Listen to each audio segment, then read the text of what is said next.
तो बच्चों चलिए आज हम शुरू करते हैं 9th क्लास स्पर्श बुक के गद्यखंड का फर्स्ट चैप्टर दुख का अधिकार, इसके क्वेश्चन आंसर शुरू करते हैं। तो बच्चों पहले अभी हम जो क्वेश्चन करेंगे उनके आंसर आपको 1 या 2 लाइनों में ही देने हैं, ज़्यादा डिटेल में आपको नहीं लिखना है। तो इसका फर्स्ट क्वेश्चन है, किसी व्यक्ति की पोशाक देखकर हमें क्या पता चलता है? किसी व्यक्ति की पोशाक देखकर हमें उसके अधिकार और समाज में उसके दर्जे का पता चलता है। हमारी पोशाक देखकर ही लोग हमें सम्मान देते हैं, हमसे बात करना पसंद करते हैं, जिससे कि हमारे कई काम बन जाते हैं। ठीक है बच्चों, इसमें बता दूं आपको अधिकार, आप कुछ वर्ड्स अगर समझ ना आए तो प्लीज़ इनको नोट कर लीजिए।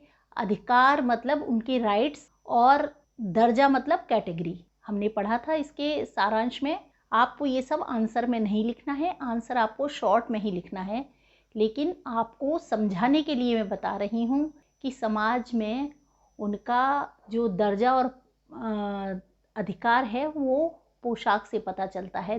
तो अधिकार मतलब राइट्स और दर्जा माने कैटेगरी। बच्चों ये आपको कैटेगरी या राइट्स नहीं लिखना है, ये हिंदी का पेपर है तो आपको इसमें हिंदी के ही वर्ड्स लिखने हैं, लेकिन हिंदी के वर्ड आपको थोड़ा देखना पड़ेगा, समझना पड़ेगा, लेकिन उनको आप समझ पाएँ इसलिए मैं आपको थोड़ा सा ट्रांसलेट करके बता रही हूँ जिससे आपको समझ आए। ठीक है, नेक्स्ट क्वेश्चन है बच्चों, खरबूजे बेचने वाली स्त्री से कोई खरबूजे क्यों नहीं खरीद रहा? खरबूजे बेचने वाली स्त्री से कोई भी व्यक्ति खरबूजे इसलिए नहीं खरीद रहा था, खरबूजे बेचने वाली स्त्री के घर में कल ही उसके जवान बेटे की मृत्यु हो गई थी, इस कारण उसके घर में 13 दिन का सूतक था। यह समय अशुभ होता है, इसलिए कोई भी व्यक्ति उससे खरबूजे नहीं खरीद रहा। और दूसरी बात, वह स्त्री लगातार रोई जा रही थी, इसलिए भी कोई उससे खरबूजे नहीं खरीद पा। ठीक है, थर्ड क्वेश्चन है बच्चे, उस स्त्री को देखकर लेखक को कैसा लगा? उस स्त्री को देखकर लेखक के मन में जिज्ञासा हुई कि यह क्यों रो रही है, वह उसके प्रति उसके मन में सहानुभूति हुई। आप नोट कीजिए बच्चों, सहानुभूति मतलब सिंपैथी। तो उसके मन में सहानुभूति हुई और वो उसकी फीलिंग्स को, उसकी जो दुख की अनुभूति थी, फीलिंग्स कहते हैं अनुभूति, तो उसकी जो दुख की अनुभूति थी उसको महसूस करना चाह रहा था, लेकिन उसकी पोशाक, उसके अच्छे वस्त्र इस काम में अड़चन बन गए, वो उसके पास बैठकर उससे बात नहीं कर। ठीक है, नेक्स्ट क्वेश्चन है, उस स्त्री के लड़के की मृत्यु का कारण क्या था? उस स्त्री का एक 23 साल का जवान लड़का था, शहर के पास 1.5 बीघा जमीन पर वो कचियारी करके अपने परिवार का खर्चा चलाता था। एक दिन सवेरे सवेरे वो खरबूज चुन रहा था कि तभी गीली मिट्टी में आराम कर रहे एक सांप ने उसको डस लिया। ओझा के झाड़ फूंक और पूजा पाठ का भी उस पर कोई भी असर नहीं हुआ और उसकी मृत्यु हो गई। नेक्स्ट क्वेश्चन है, बुढ़िया को कोई भी उधार क्यों नहीं देता? क्योंकि बुढ़िया का बेटा मर चुका था और बुढ़िया के पैसे लौटाने की संभावना बिल्कुल भी नहीं थी, इसलिए कोई भी उसको उधार नहीं दे रहा। अब बच्चे क्वेश्चन है, ये थोड़ा सा बड़े हैं, 25 से 30 शब्दों में लिखना है आपको। इसका मतलब है 5-6 लाइन, 4 से 6 लाइनों के बीच में इनके आंसर करने हैं। ठीक है, शुरू करते हैं। मनुष्य के जीवन में पोशाक का क्या महत्व? मनुष्य के जीवन में पोशाक का बहुत अधिक महत्व है। पोशाक ही समाज में व्यक्ति का स्थान निर्धारित करती है, उसको अधिकार दिलाती है। जिसके अच्छे वस्त्र हों उसी से सभी बात करना और मिलना पसंद करते हैं। अच्छी पोशाक व्यक्ति को सम्मान दिलाती और उसके कई रुके हुए काम भी बन जाते। ठीक है, पोशाक हमारे लिए कब बंधन और अड़चन बन जाती? जब हम अपने दर्जे से नीचे होकर, थोड़ा झुककर किसी गरीब व्यक्ति की अनुभूति को महसूस करना चाहते हैं, उसके दुख को महसूस करना चाहते हैं, तब ये पोशाक अड़चन बन जाती है। क्योंकि हमारी महंगी और अच्छी पोशाक के कारण हम किसी गरीब के पास बैठकर उससे बात करने में हिचकिचाते हैं, हमें ऐसा महसूस होता है कि जैसे हम हीन बन गए हों। इसलिए किसी गरीब व्यक्ति के साथ उसके दुख को बांटने या उससे बात करने में हमारी पोशाक ही अड़चन बन जाती है। नेक्स्ट क्वेश्चन है बच्चों, लेखक उस स्त्री के रोने के कारण को क्यों नहीं जान पाया? क्योंकि लेखक ने एक महंगी और अच्छी पोशाक पहनी हुई थी। इस कारण वो अपने स्तर से झुककर उस गरीब स्त्री से बात करने में संकोच कर रहा था। वो उसकी व्यथा जानना चाहता था, उसका दुख जानने की इच्छा रखता था, लेकिन वो अपने वस्त्रों के कारण ऐसा करने में हिचकिचाहट महसूस कर रहा था, या कह सकते हैं अपमानित महसूस करता है। इस प्रकार उसकी पोशाक ही उस गरीब स्त्री के पास बैठकर उसका दुख जानने में बाधक बन गई। भगवाना अपने परिवार का निर्वाह किस प्रकार करता था? भगवाना शहर के पास 1.5 बीघा जमीन पर कछियारी करके अपने परिवार का निर्वाह करता था, और वह वहां से खरबूजे तोड़कर डलिया में भरकर बाजार में पहुंचा देता था। कभी वह खुद और कभी उसकी माँ सामान बेचने के लिए बैठते थे, और जो आय होती थी उससे वो अपने परिवार का गुजारा करते। ठीक है। लड़के की मृत्यु के दूसरे दिन ही बुढ़िया खरबूजे बेचने क्यों चल पड़ी? बेटे की मृत्यु के दूसरे दिन ही बुढ़िया खरबूजे बेचने चली गई, क्योंकि घर में बेटे के जाने के बाद उसके घर में खाने के लिए कुछ भी नहीं था। बहू का शरीर तेज बुखार के कारण तप रहा था, बच्चे भूख से बिलबिला रहे थे, और बहू की दवा के लिए और कुछ खाने के लिए पैसों की आवश्यकता थी। यह सोचकर वो खरबूजे लेकर बाजार चल पड़ी कि शायद कुछ पैसों की आमदनी हो जाए, जिससे कि वो दवा और कुछ खाने का बंदोबस्त कर सके। ठीक है। नेक्स्ट क्वेश्चन है बच्चों, बुढ़िया के दुख को देखकर लेखक को अपने पड़ोस की संभ्रांत महिला की याद क्यों आई? बुढ़िया को देखकर लेखक को अपने पड़ोस की उस अमीर स्त्री की याद आ गई, जिसके जवान पुत्र की पिछले साल मृत्यु हो गई थी। इस दुख के कारण वह अमीर स्त्री 2.5 महीने तक पलंग से उठ न सकी थी। हर वक्त डॉक्टर सिरहाने बैठा रहता था और उसकी आंखों से आंसू बहते रहते थे। सभी लोग उसके दुख को देखकर द्रवित हो गए। द्रवित मतलब दुखी हो गए, व्याकुल हो। ठीक है। और एक तरफ यह गरीब स्त्री जो अपने पुत्र की मृत्यु के अगले दिन ही खरबूजे बेचने के लिए बाजार में आ जाती है। उसकी गरीबी, खरबूजे बेचना उसकी मजबूरी है।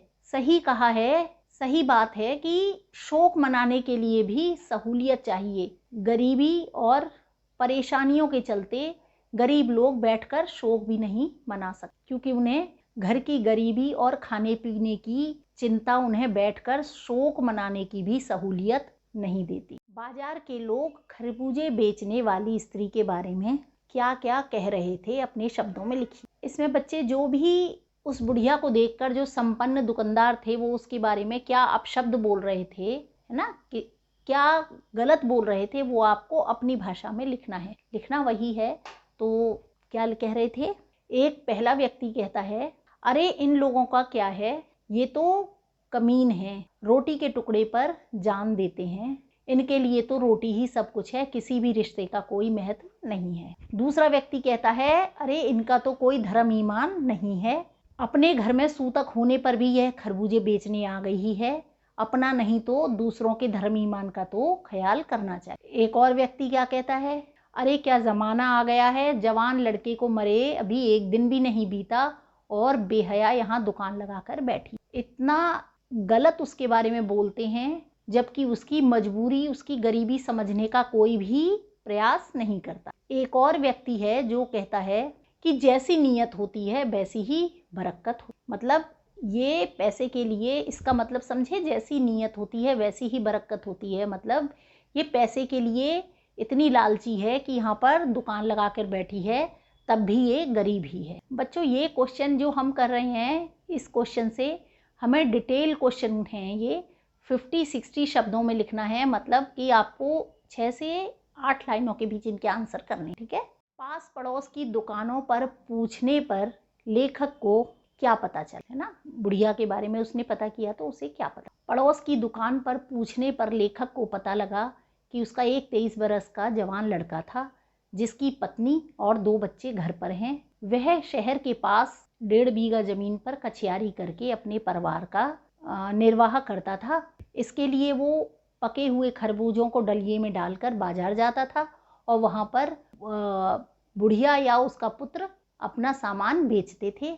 इसी प्रकार वह जब परसों अपने बेलों से पके हुए खरबूजे चुन रहा था कि तभी एक आराम कर रहे सांप पर उसका पैर पड़ गया और उसने उसके पैर में डस लिया। उसके पूरे शरीर में जहर फैल गया। उसकी माँ ओझा को बुलाकर लाती है और झाड़ फूंक नाग देवता की पूजा भी होती है, लेकिन भगवाना पर कोई भी असर नहीं होता और उसकी मृत्यु हो जाती है। लड़के से बचाने के लिए क्या क्या उपाय किए गए? सुबह सुबह पके खरबूजे चुनते हुए उस स्त्री के पुत्र का पैर आराम कर रहे सांप पर पड़ जाता है, जिससे कि वो उसके पैर को डस लेता है और उसके पूरे शरीर में जहर फैल जाता है। उसकी माँ बावली होकर ओझा को बुला लाती है। वो झाड़ फूंक करता है, नाग देवता की पूजा होती है। घर में जो भी अनाज चावल आदि था वो सब दान दक्षिणा में खर्च हो जाता है। बूढ़ी माँ की पूरी कोशिश करने के बाद भी भगवाना को बचाया नहीं जा सका।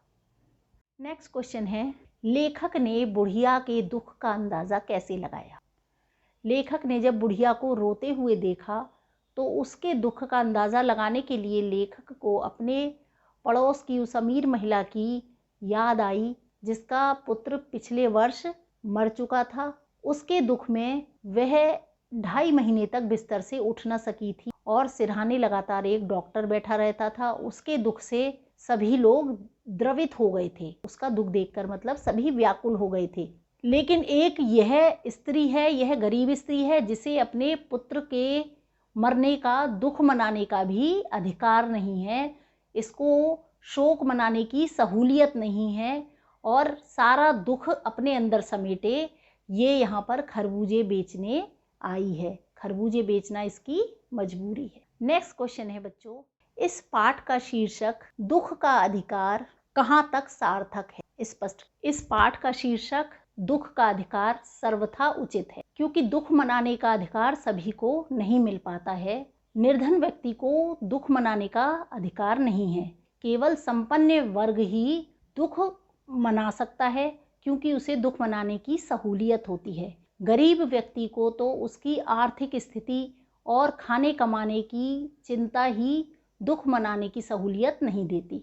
उसे सारे दुख समेट कर अपने अंदर समेट कर काम करना उसकी मजबूरी है, क्योंकि उसे कितना भी बड़ा दुख होने पर दुख मनाने की सहूलियत नहीं होती, दुख मनाने की सुविधा नहीं होती, क्योंकि अपनी गरीबी के कारण उसे अपना दुख मनाने की सुविधा नहीं होती, दुख मनाने की सहूलियत नहीं। अब बच्चे नेक्स्ट क्वेश्चन है, एक लाइनें दी हुई हैं, हमें उसका आशय स्पष्ट करना है। ठीक है। जैसे वायु की लहरें कटी हुई पतंग को सहसा भूमि पर नहीं गिरने देती, उसी तरह खास परिस्थितियों में हमारी पोशाक हमें झुकने से रोके रहती। जिस प्रकार हवा पतंग को नीचे नहीं गिरने देती और ऊपर ही उड़ाए रखती है, उसी प्रकार हमारी विशिष्ट पोशाक, हमारी अच्छी पोशाक हमें एक हमारे दर्जे से नीचे नहीं उतरने देती, हमें विशिष्ट बनाए रखती। हमें ऐसा लगता है जैसे नीचे के स्तर पर झुककर हम हीन ना हो। ठीक है।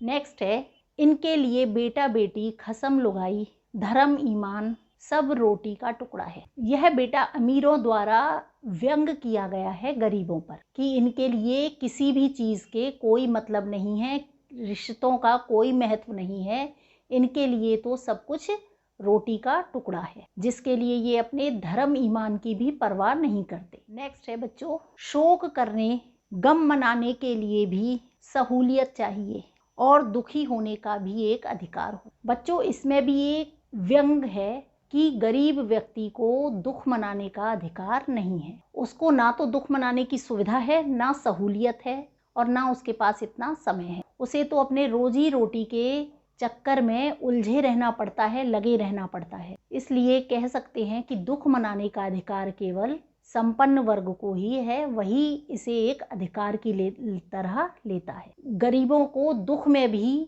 अपने घर परिवार और रोजी रोटी के लिए काम करना उनकी मजबूरी हो। तो बच्चों इस तरह हमने आज इसके क्वेश्चन आंसर कंप्लीट कर लिए हैं। आई होप आपको समझ आ गए होंगे।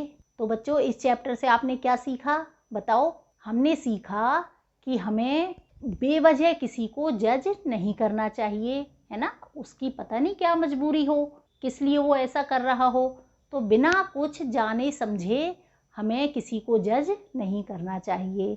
नंबर दूसरी बात कि जितना हो सके अपनी कैपेसिटी के अनुसार अपना जितना हम कर सकते हैं हमें दूसरों की हेल्प करनी चाहिए। सिर्फ बातें ही नहीं बनानी चाहिए, बात करने की बजाय हमसे जितना हो सके हमें दूसरों की हेल्प करनी चाहिए। आई होप आपको वीडियो पसंद आई होगी। पसंद आई हो तो लाइक और सब्सक्राइब ज़रूर करें। Thank you.